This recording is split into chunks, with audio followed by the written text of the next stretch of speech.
continued to look through these old postcards, a very strange and unsettling trend started to become apparent. It began with just simple baby postcards. At first thought, seems like any ordinary postcard.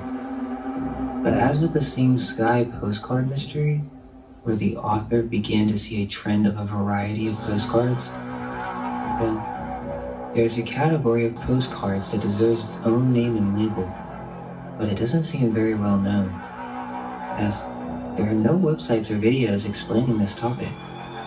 We shall call it the mystery of the repopulation postcards. There are other names for this style, such as baby postcards.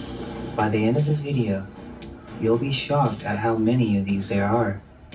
We're talking in the thousands.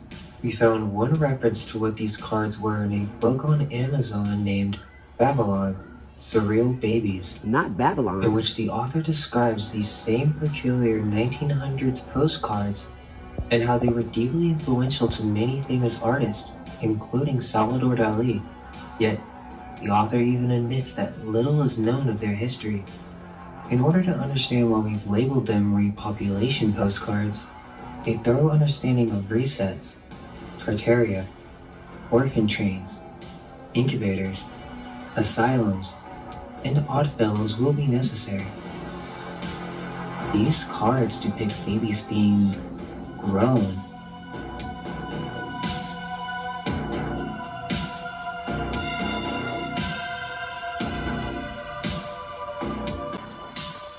There are many different styles within this category.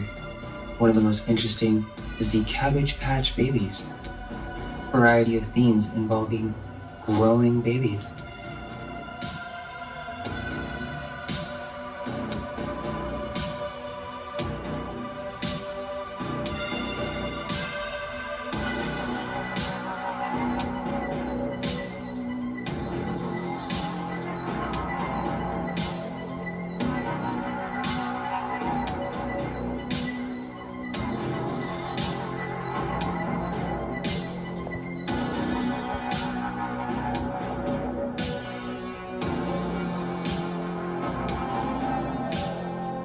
Babies on plants.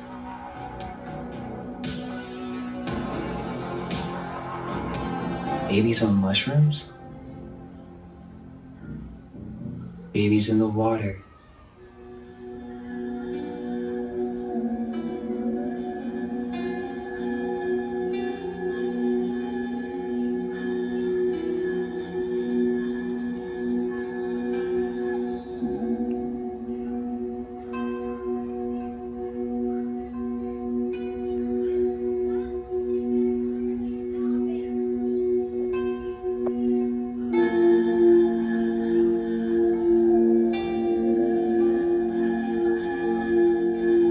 Babies in a nest.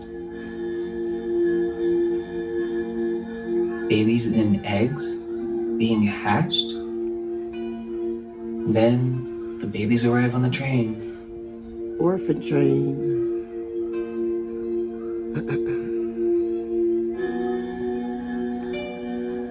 Oh wow. Now that's crazy.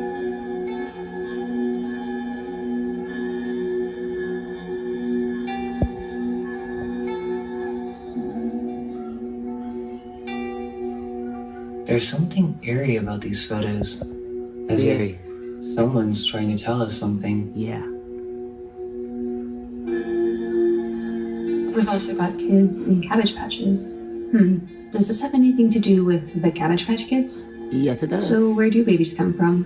In the early 1900s, the most common answer given to children would simply be that the stork would bring the babies, or that they were found in a cabbage patch.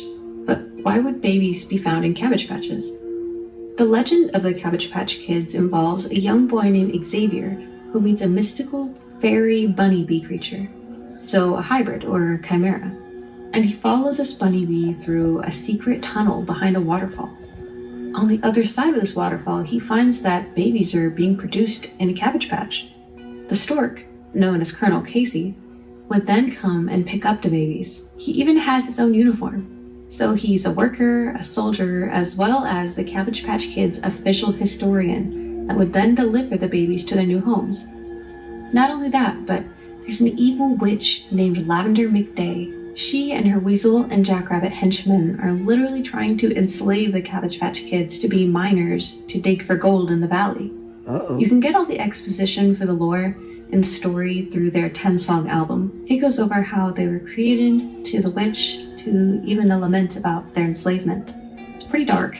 Wow. The original concept for the cloth dolls was created by Martha Nelson Thomas, and she called them doll babies. And the story really had nothing to do with cabbages or chimeras or witches. It wasn't until Xavier Roberts, or Xavier, like the little boy in the story, hijacked her design that it became what it is today. So I can't help but wonder if Xavier Roberts just came up with the story all on his own. Like, did it come to him from the collective consciousness? Wow. Or does he just have a soft spot for child labor? There's actually a place you can go in White County, Georgia, where they do live births, and you can look it up on YouTube to see what I'm talking about. Wow. Did Africans discover America? That's not a fact. Facts change. Look at the evidence. Okay. The Olmec colossal heads. These 11-foot tall, 20-ton boulders found off the Gulf of Mexico dating back to 900 BC. What about them? I mean, look at their faces. Some of them look Native American, yeah. But others, big noses, big lips? Come on, they're African as fuck. Why would huge African heads be in Mexico? The Olmecs and the Africans coexisted. It wasn't a journey of conquest, but one of trade. West Africans had copper, metalwork, and gold, and Mexico had maize. Corn. Then where's the evidence? There's maize crops in parts of West Africa that predate Christopher Columbus by centuries. And those crops aren't native to Africa. It could have only been brought over from Mexico. So you think Africans went back and forth to the Americas? I mean, yeah, most likely. And how did Africans find their way to Mexico? Well, for one, the Canary Current. It's like a clockwise river stream in the Atlantic Ocean. You could literally sail a boat from West Africa to the Americas with your eyes closed. And two, Africans were master shipbuilders and navigators. We were voyagers, explorers, educators, architects. I could see it happening. Maybe the Europeans taught Africans. Whoa. Africans taught Europeans. Yeah, right. Yeah, right. The Moors? Who? The Moors? Shakespeare's Othello? The Moor of Venice? The Moors were the Muslims of Northwest Africa, and they taught Europeans new techniques in science, mathematics, chemistry, physics, philosophy. The Moors ruled Spain for 800 years. You expect me to believe Africans ruled Spain and brought all that to Europe before slavery? Yes. There were well-lit paved roads in Spain hundreds of years before a paved street in Paris or a street lamp in London. Africans were advanced. You make the Moors sound like the Jetsons and the Europeans like the Flintstones. It's not my intention.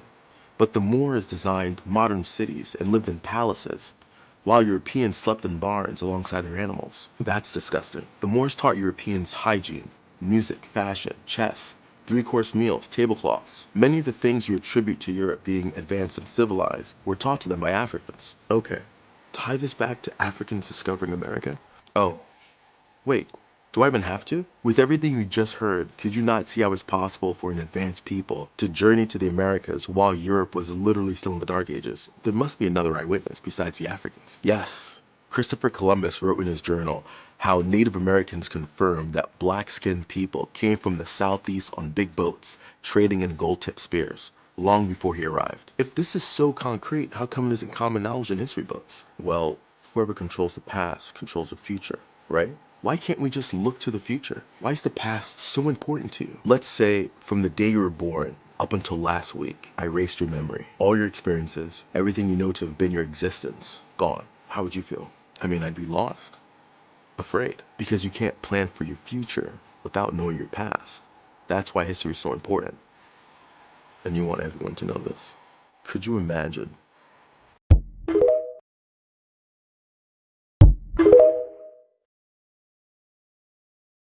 Big problem we're having on Earth is that we kind of view everybody as Earthlings when there are some beings from this planet that aren't from this planet. They just have what we call a human avatar. Different planets, different dimensions, different galaxies have different rules. So some of these beings that come from different planets and galaxies, they don't have the same rules we have, so they don't live like us. For instance, the sons of God, according to their shit, they ain't got no mama. They got the Father, they got the Son, and they got the Holy damn Spirit, which is probably a male spirit too. So it's a whole sausage fest going on up there. And this so-called God even said that because they live on forever and that they're in the presence of the Lord, that these angels don't need to get married. They can just sit in the presence of the Lord forever and ever and be fucking happy. Kind of makes you wonder why 200 of them niggas said, hey, y'all seen them women down there on earth? Which were the daughters of men. So there were men already on this earth having children with obviously women. And these niggas from heaven came down and started taking our women, our children, our sisters, our mothers. Down here on earth, we gave praise to Mother Nature and Mother Earth and our great cosmic mother because we were in acknowledgement that everything came from a wound. You ain't getting here unless you come through a portal, a stargate, and the only one that got a stargate is the woman. We respected our women. These niggas, I don't know what type of shit they on. But they don't respect their women. They don't respect their mamas, their sisters, none of that. They're property to them, and that's it. A prize, a value of, I'm a king, so I deserve 10 women, polygamous relationship. That's the type of mentality that these niggas have. When they came down here, they convinced some of our little brothers to do the same shit and to turn on their mothers and sisters. While you listening to them, you're more physically powerful. Yeah, but they're more spiritually powerful. And because we're not being guided by the spirit anymore, that's the whole problem. Look back at Egypt. The woman was standing behind the man. The man sat on the throne and she guided him with her intuition. Because we don't have that anymore. We just running in walls and shit and trying to rule with iron fisted and just break shit and take shit. Nah, it's not working. We're no longer in tune with Mother Nature, so we don't know where to go.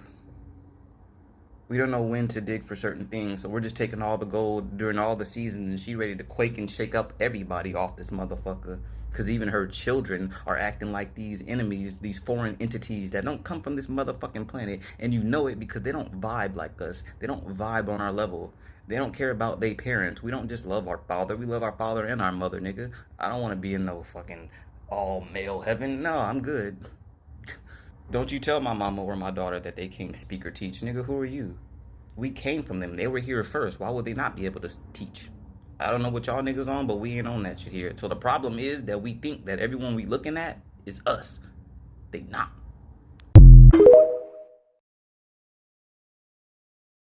I have a message to the women. Women, I need y'all to listen. Y'all, you see the devil. The devil trying to stop me from telling y'all. So Mother Nature is actually really mad at us right now. And this is a warning to women. This is very much a warning, okay? And I'm the devil. I am actually terrified to even speak on this right here on TikTok, but I feel like women just need to know. Y'all need to know. And it's a full moon. Okay, so y'all, a couple of years back, during Corona, I went vegan. And I went outside, and I didn't know this, y'all. I did not know the planet was alive. I didn't know. She's alive, okay? A living, breathing organism she is, y'all. Very much alive with feelings.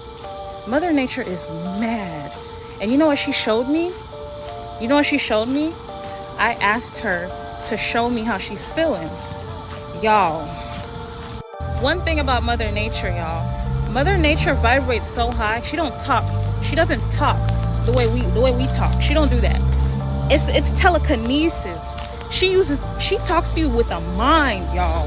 That's some powerful stuff. Okay? She showed me. She was like, "Oh, you want to know how I'm feeling, right?" Okay. She said, through the mind, to the mind, y'all. She said, "Y'all let them destroy me, y'all."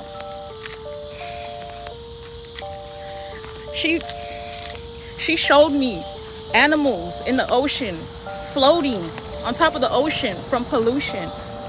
She showed me. Okay, she showed me pollution in the air. She actually showed me the color of it. It's a gunky look. A gunky look. Oh Lord. Okay, y'all, this too. Okay. Every time I think about it, I get scared. I get petrified that the Mother Earth can actually do this. She can talk. Okay, that's not all that she showed me, y'all. She showed me pollution in the water. She showed me islands full of dirt. Like, I'm not dirt, trash. She showed me islands with trash. She showed me children. Now, she's showing me all this, right? And she's telling me, she said, y'all let them destroy me. I'm like, who's them? I didn't know back then, y'all. I didn't know. Like, this was like what? Like 4 years ago? I didn't know what she meant. Okay? She said, y'all don't understand that we are one. I don't want to cry. She said, I don't understand. Y'all don't understand. Y'all haven't came to understand that we are one. Okay? She said, y'all let them destroy me, right? Okay. Now, this is what scares the shit out of me. She said, because y'all let them destroy me, I'm going to let them destroy you. And then I saw fire. Y'all, when I saw the fire, y'all know that movie Moana? That's how it looked. That's how Mother Earth looked. She was mad, y'all. She said, y'all don't love me. She said, y'all don't love me. And we don't. We don't love our mother. She said we let them destroy her. Who do y'all think them is, y'all? Who do y'all think them is? So I'm talking to women. I am talking to you women. We fucked up. Now we need a solution. Now this TikTok channel, I did not plan on showing my face on here. I really did not. So y'all, maybe we need to form some kind of group, private groups with strictly women, okay? And we need to collab. Women need to collab. I need women marine biologists. I need real estate women. I need construction worker women. I need the women who are in business. I need all of y'all. We need y'all. Y'all need to come together. Y'all. I need women who study I need all of y'all. We need to come together. And we can't do this on TikTok. Because this video, I don't even think this video is going to be up for long. But I hope it reaches as many women as possible. Y'all need to come together. Put the race aside. Put your resources together and do something. The planet is suffering. You're suffering. We suffering by the same thing. Put the race to the side and come together, women. Come on. Like, y'all not tired? Y'all must not be. Y'all don't like life. The way some of y'all be acting, women who are against other women, you are a threat to us. Stop. There is more to life than being somebody's man. There is more to life than men. Decenter men. Okay? Yeah, I said it. Yeah, I don't care. Decenter them. And focus on the planet. And your children and other women. That's your job, women. Stop focusing on men. There's way bigger things that we can be doing. God damn. But yeah, I hope this reaches as many of y'all as possible. Please, y'all. We need to form some kind of group, secret group. I'm serious. Like, for real. For real. Anyway, it's getting dark. And yeah, it's literally like, what, 8 p.m. in Texas? And since I'm not trying to be attacked by them, I'm going to take my happy ass home. Y'all be safe. But, hey, we need solutions in the comments. We need ideas. Drop them in the comments. Because, yeah, this ain't it.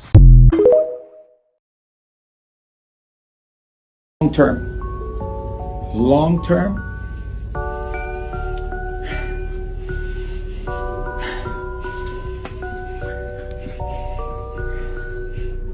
we need to get our people back home.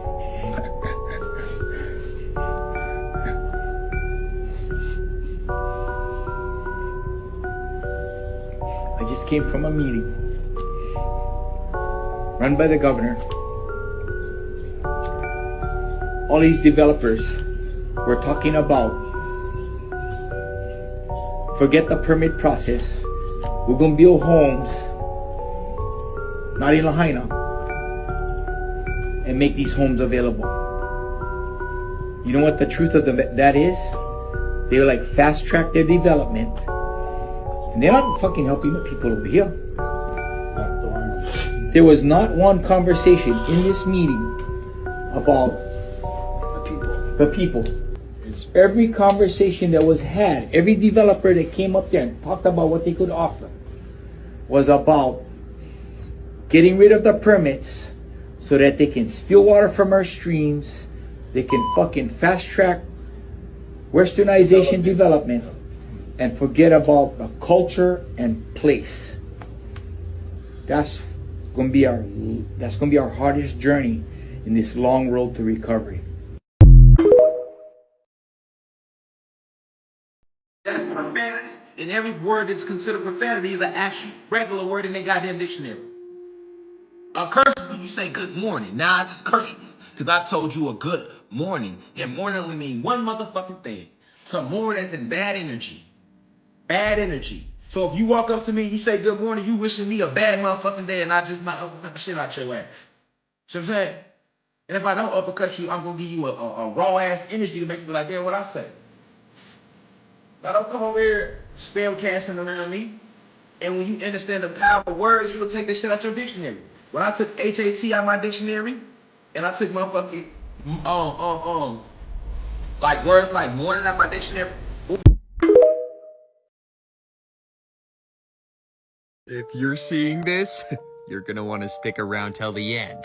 So I don't know about you, I wasn't born before this time, but back in 1986, apparently they were telling everyone that there was a spaceship that was going up called the Challenger.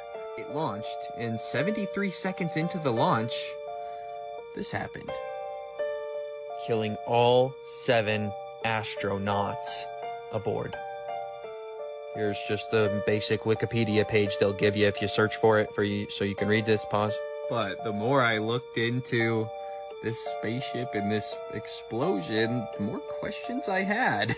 For example, every single astronaut on the space shuttle apparently had an identical twin. Like, what are the chances of that? You've got Ellison and Claude. Sharon went ahead and only changed her middle name. And Michael, he didn't even care, didn't even try. Francis just went ahead and deleted his first name. Ronald shaved his head and turned into Carl. And Judith went ahead, didn't even change her name, didn't care, went ahead and just started teaching law school. That is like, blows my mind. I don't know about you. You want to know what else blows my mind though? This picture right here. Yeah, you're not dreaming. They're trying to tell you that satellite coverage cuts off at borders. You want to know what else is like really odd? NASA, public information, got this off their website, has a pool filled with water and has a replica of the ISS in it.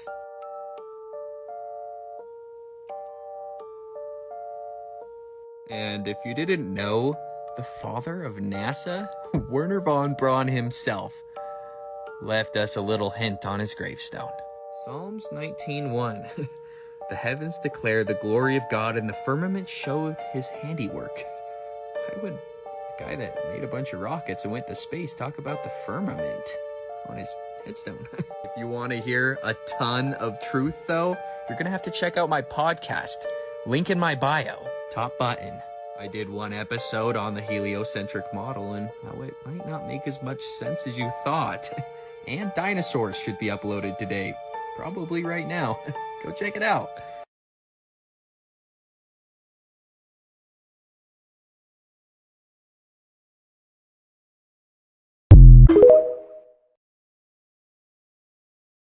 First off, let's talk about the word parent itself.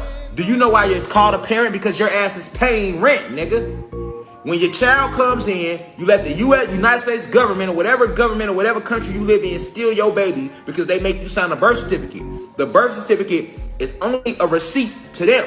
So once you sign a birth certificate, you give your child away to that government. Okay, then once you give your child away to that government, you are now considered a parent because you are paying rent on the body that you brought in, that you have given to the government, nigga. That's why they call your ass a parent, nigga. Living in, like I always told y'all, if you want to know what movies let you know the world that you are living in, go watch The Matrix. Okay, go watch The Truman Show. Go watch They Live. And you can go watch Ready Player One. Alright? A lot of people is thinking that Ready Player One represents the metaverse. But no, the metaverse is just another way to try to keep, because the system is breaking down. So the metaverse is another way that our oppressors is, another plan that they have intact to try to keep us latched on to these sentient programs that I like to call them. Alright? And it's not gonna work. It's not gonna work. They can put out all the articles about, oh, this billionaire bought this much property in the metaverse. We don't give a fuck about that. We not gonna buy shit in the metaverse. The coins? All right? As soon as I took the key, all the coins just appeared in my account. I'll tell you what, I'm soiling my haptics right now. What the hell's a cataclysm? It's a bomb. Kills every avatar on the planet, even the owner. Who want that? IOI. They buy everything. 20,000 for the holy hand grenade? That's a steal. Whoa, Zemeck is cute. I need one of those. Okay, don't spend all your money.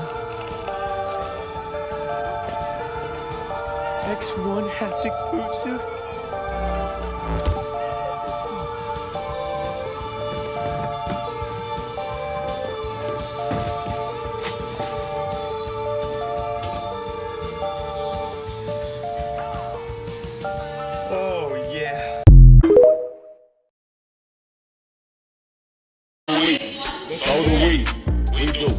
We got it right. We got it right. You got 18,000 ex-cons with no house. Did y'all know that? Black men, y'all use us. They use us to fill prisons and graveyards. 18,000. The Democrats. I don't see none of y'all fight for that. Democrats. I don't see none of y'all fight for that. Yes, you expect for us to fight and support you all. We've been supporting forever. Our Latino brothers. My Latino brothers coming in and out of prison. I don't see y'all even fight for them. We have it here. What? With homeless encampments to be able to help house them together in parallel. We want to be able to do this for every person experiencing homelessness in the city of Chicago with a tri-fold space to be able to shelter every single person in the next 2 weeks experiencing homelessness in Chicago and then asylum seekers that are in police stations. This thing, we can do it together. But we're not hearing together. It's not hearing together. It's not no bull fan. It's not no bull fan. We got it. We first. You commit to me that we first. Democrats. Commit what? We got a commitment to work with you to make sure that those meetings are addressed. Lies. This must be a special kind of meeting. We're going to see. They lying. My whole objective is we done rejected the immigrants. We want that, but you can't get in front of us. That's all we're saying. It's been happening. $51 million shouldn't happen, shouldn't be given when we have no job, no employment, no nothing. This plan is exactly to be able to say how. I don't see black men in there. We were not at the table. We are not. But you're presenting something without our voice. We're asking you presented it. You're about to present it without any of us at the This is not presented to the city council yet. This is a draft. We haven't seen it. This is a draft to be able to Grab it.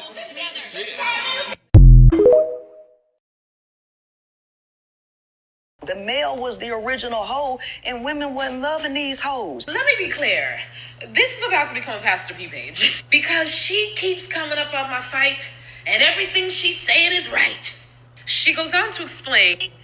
Women were a community, and they chose the most fit male, and they passed your penis around, and a lot of them got pregnant. And then if you was up the part they kept you. If you wouldn't, they let you skedaddle. They just took the seed. And they didn't love them whole. And this reminded me of something my dad told me. My dad is from Equatorial Guinea, this tiny little country here in Western Central Africa. And his nation are the indigenous people of the country. So they've been around a long time. So one day I asked my dad, what was marriage like before the Spaniards colonized? And you know what he said? First, he laughed in my face and was like, marriage? Because according to him, before the Europeans came, there really was no marriage. My dad's people are matrilineal, meaning all rights, property, titles, etc., etc., go down through the mother's line. You are your mother's child. Your paternity doesn't matter. And so prior to the colonizers showing up, women were with who they were with, and when they were sick of it, they moved on to the next. They could have children with as many men as they wanted, and there was absolutely no stigma because the line goes through the women, which makes sense, right? Because there's never a question of who the mother is. If it came out of your coochie, it's your boochie. So women were free to come and go as they please. You see this in a lot of indigenous nations prior to them being colonized. I've been reading this book, The Creation of the Patriarchy by Gerda Lerner. She uses the example of the indigenous nation that we typically call the Iroquois, and how prior to colonization, when they men's was acting up, all a wife had to do to get a divorce was put his shit outside the door. So Auntie Pastor P is right. Prior to colonization, for bringing this. I think it's a very good idea. And I was just wondering about, could I put an amendment on that? It would include hanging by a tree also. And also, I would like to sign on to your bill, sir. Thank you. After he left and said that, somebody asked him some questions about it. You know, lynching's a hate crime, right? You want to bring back lynching people? How racist are you exactly, Paul? It's like 1 to 10. 1 to 10, how racist are you? Stringing people up from trees, Paul? Is that really what you want? Do you that's funny to you? You know how offensive that is, man? And y'all see why we don't respect the law. He thinks it's funny. Look at him. Look at him. He thinks it's funny. Now watch this. I'd like to say that I regret that I used some very poor judgment in voicing my support of a colleague's bill in Criminal Justice Committee. I sincerely apologize to anyone who may I have hurt or offended. Thank you. I don't think y'all peeped that last part. Watch Miss Ma'am. Or offended. Thank you. Peep how she was looking at him with sincerity the whole time, like, yes. And she pats him on his shoulder like, we forgive you. Y'all know he didn't actually mean that. You saw the video of him laughing. You're sincere and you're reading from a paper somebody else probably wrote. Now, Miranda, you need to talk to him. Now, your daughter looked like she's in a nursing uniform, so you had an oath to help people. You better talk to your daddy, because I don't think we going to a place of talking anymore. Still don't get how these men who are over 60, over 50, who was around that time of racism and lynching and bull crap, how they still sitting on the board talking about the new generation and what they about to do. We got all of these old white men sitting up there. We got the courtroom in Mississippi trying to bring back a Jim Crow law, saying that they want to appoint their own governmental officials, judges, attorneys, all of them officers, and all of these people who are saying they want to appoint them are all whites. Do you see the level of ignorance that is happening right now? Speaking to the government that is tapping my phone, restricting my ability to say things that I want to say. The people who are controlling the community guidelines. I don't even know why he behind me anymore. Speaking to all of y'all who are trying to keep this planet at a low vibratory rate. Just give it up. Like, your time is over. Stop. For the non-racist white people, it's time for y'all to kick in. We over here trying to heal our community, right? If our community, especially some of us who are on wartime, has to step in to deal with this type of ignorance, all I'm saying is you better get them. Some of us who haven't reached the higher state of consciousness of the all, they don't care about none of that peace and light stuff. You better get your husband, Miranda. Y'all stay dangerous.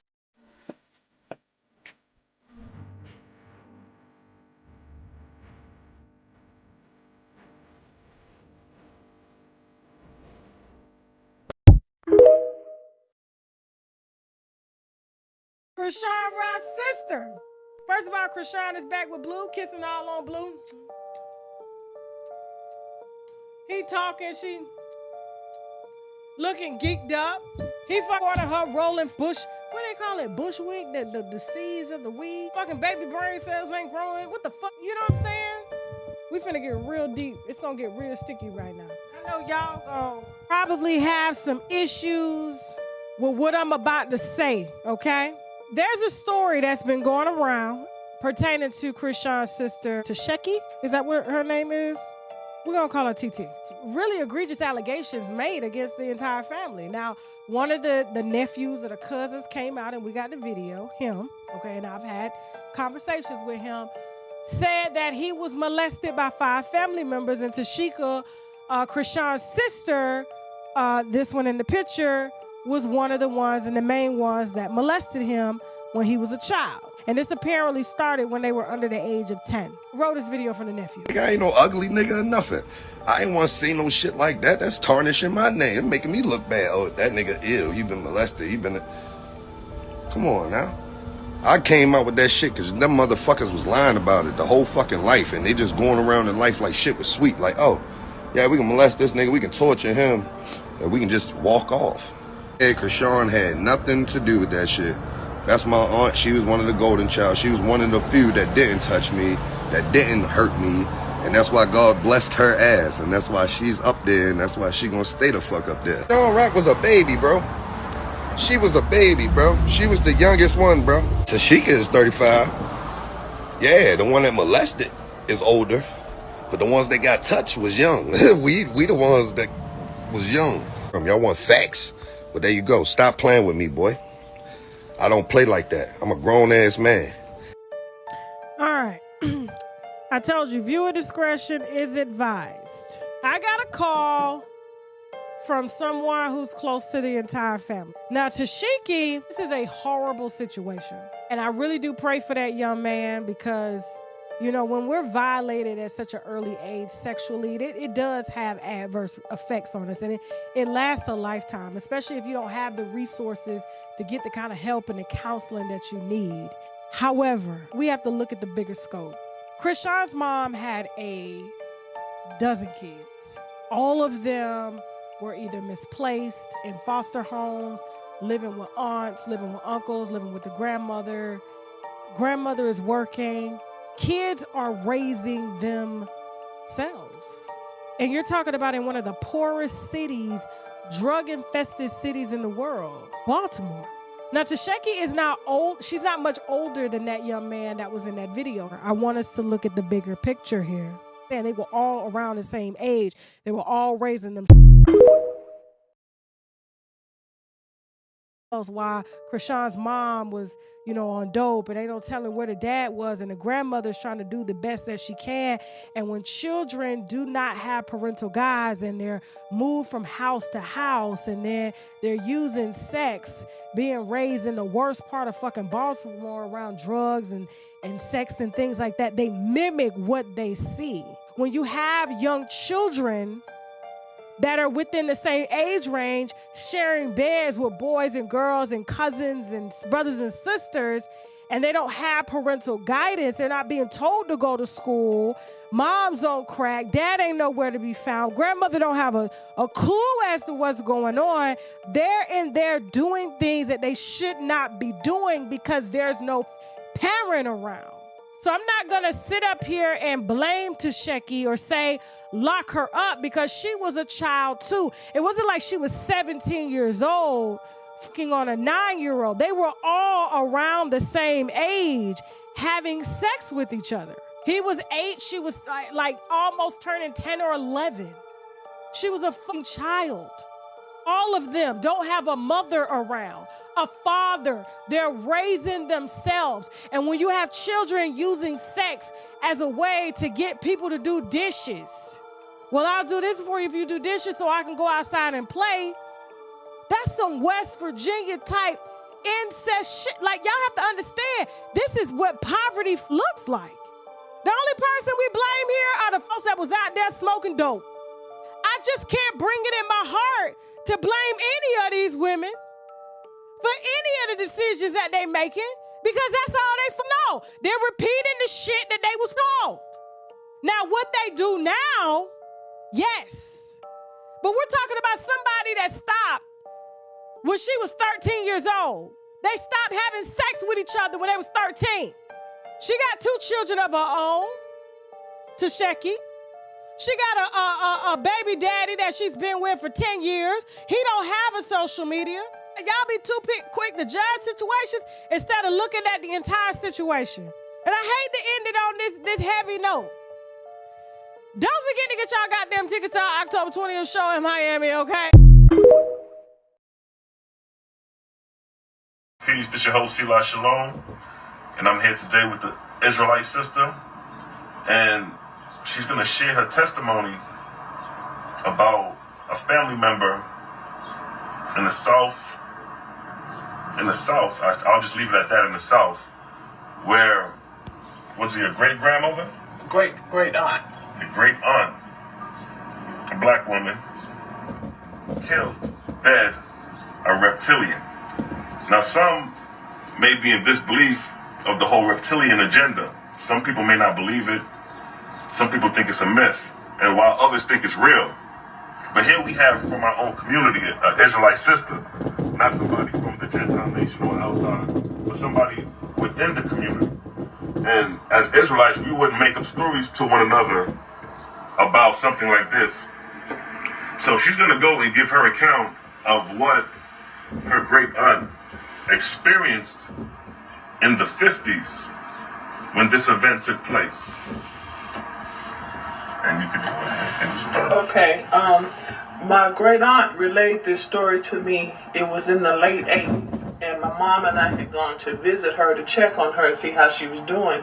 She was sitting outside on her front porch, so we were talking, and she always kept her rifle, her double-barrel shotgun, right next to her in her rocking chair.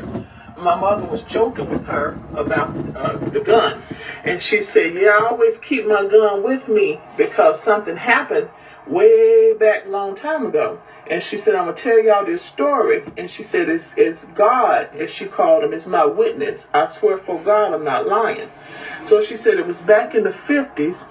She said one night, she and her husband was in the house, and he was asleep because they were farmers. And she said the dog started barking, the pigs started doing what they do, oinking, and the cows started mooing. And she said the animals just went crazy on their farm. And they had a lot of animals, not just cows and pigs. They had ducks, they had everything. And so she said that they were just screaming like something was going on. She said she tried to get her husband to go outside and see, and he told her, oh, there's nothing. Just leave it alone. Just go to bed. So she said, no, something going on. The animal's going crazy. So she grabbed her shotgun, and she went out to the porch. And she said she didn't see nothing immediately, but then she looked down toward the barn, and where there was a big pond on the side of the barn. And she said she saw a frog man, is what she described him, coming up from the side of the barn. And she said it was walking toward her, and she said it wasn't that tall. She stood about maybe 5'4", so she said it was a little bit taller than her. But she said he had webbed hands, and she said he was walking straight to her, and she yelled for it to stop, and she said it kept walking. So she said she stepped off her porch, and she took her double-barrel shotgun, and she shot it dead. And to interject for a second, she described that the blood of the reptilian was green. So then her husband heard the shotgun go off.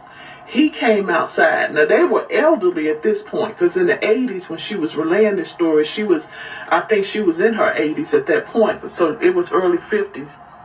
So she was already in her 50s because they was raising their grandchildren. And she said that she was afraid for the family. And she said when her husband came outside, that was my great uncle, my great grandfather's brother. She said he stepped up the porch, and she said, look, I done killed something. It's not human. So they walked out there to the side of the barn, and she said they had killed, she said she called it the frog man. But I know it to be a reptilian. And at that point, when she was relating that story to me, I had never heard anything like that before. And she kept saying, as God is my witness, I swear for God, I'm not telling a lie. This is the honest God's truth. And so she wasn't known in the community anyway to be someone who lied. She always was an honest and upright woman. And so she said, her and her husband, my great uncle, she said they buried that thing because we asked, well, where was it? Where was it? She said they buried it right down there where they killed it, near the barn. And so after they buried it, then the animals got quiet again. And of course, I'm going to deviate for a minute. You know that they always tell you to watch nature, and that's what we have to do. Like when the tsunami hit in Indonesia in 2004, they reported that days before it hit, that the dogs and cats and all the animals had gone up into the mountains because they are in tune with the Creator. So they know to flee in instances like that. Well, her animal, those who know me, so they were trying to give off a warning signal. And so they knew something bad was there. But so anyway, they killed it and they buried it. He told her not to tell anybody that story. So she said she didn't tell anybody. So she said about a month later, a little bit less than a month, she said it was nighttime again and they were in their bed. And she said this time, this blue light came over the whole house, and they lived in what you call one of those little bitty shacks long time ago. In the countryside, way in the country, they had like several hundred acres of land. Their land is still in my family today. And so she said this time her husband got up with her, and the animals went crazy again. So she said they went out there with both of their shotguns, went to the porch, and they saw what they called a UFO, a flying saucer. Now, was it in the air or was it on the ground? It had landed on the ground beside the pond. Okay. So she said it was on the ground, and she said it opened up, and she said, oh, they coming to kill us because we done killed this thing. She said they came off the ship, and she said they went straight to the mound where they had buried this thing, and they put their hand over the ground, and this dead frogman thing that she killed, it just came up out of the ground. It wasn't alive.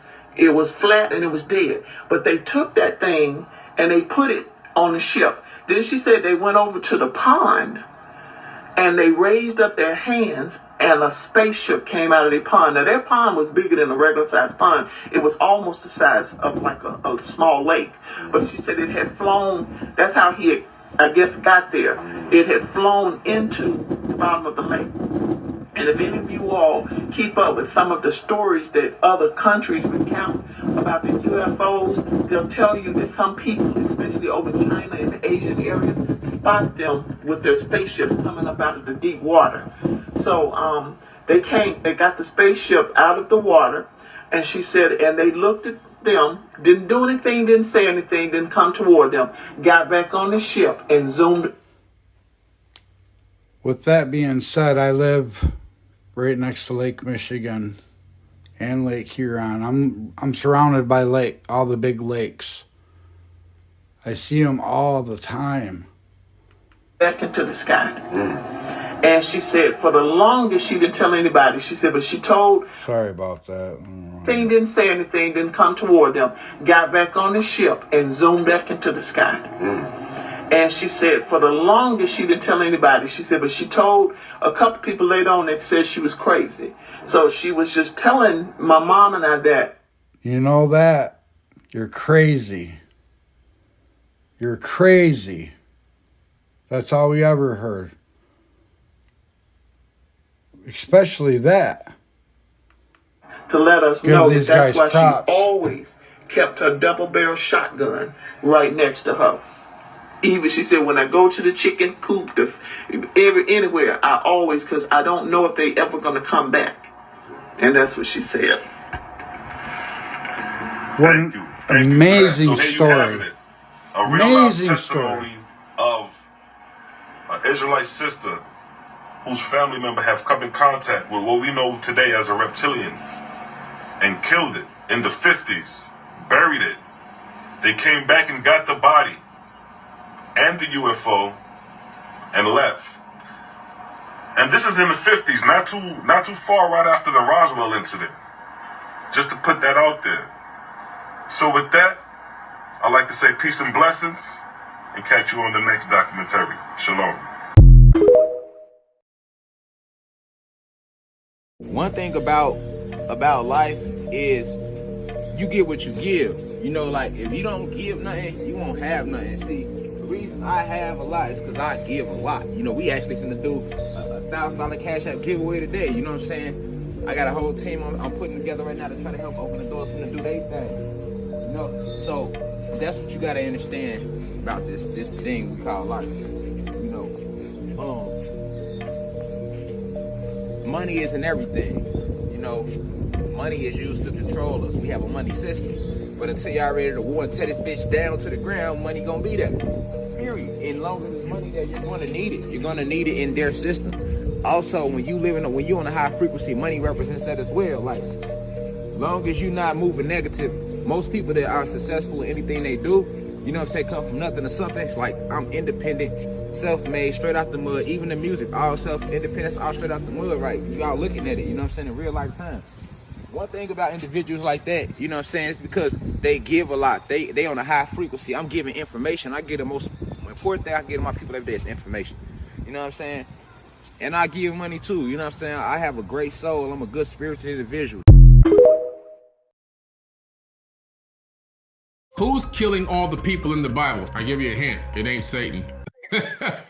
Who's killed millions of people? Slaughtered them brutally. Who's killed children, babies? Who's ordered the brutal murder and killing of men, women, and children?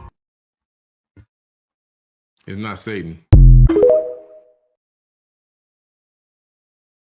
To the left is my sister when she was younger, classified as African American with Cherokee Indian grandparents. To the right is a Georgia Cherokee Indian girl, 1830s, classified as colored, likely a part of the Indian Removal Act. We always been here.